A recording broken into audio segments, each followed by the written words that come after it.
აი გამარჯობა მეგობრებო, ცოტა ხნის წინ გადავიღე ვიდეო, სადაც საუბრობდი, რომ ნამდვილ მამაკაცებს არ ეშინიათ ქალებისთვის ორალური სექსით სიამოვნების მინიჭება და ასევე არ ეშინიათ თმების დაბლა, იმიტომ რომ ზოგადად კაცებს ხო ეშინიათ ხოლმე კრუნჩხებში ვარდებიან ხოლმე. მოკლედ, ეს ვიდეო მაგრა გავარდა კონკრეტულად Instagram-ზე. ეგეთი engagement-ი ჩემ დადებულ ვიდეოს კაი ხანი არ ქონია.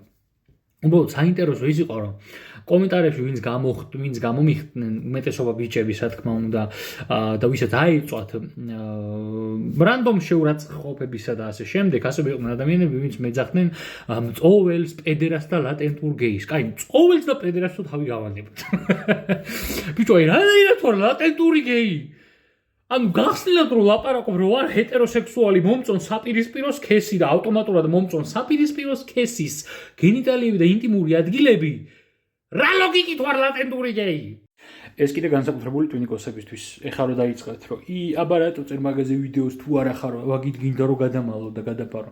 არა, ანუ ყლეზე კიდია, რაც გინდათ ის დაწერეთ, მართლა. ვინც აპირებთ დაწერას. უბრალოდ რამე ხომ უნდა გადამიღო ვიდეო. ხო და მშვენიერი იდეა იყოს. Voilà.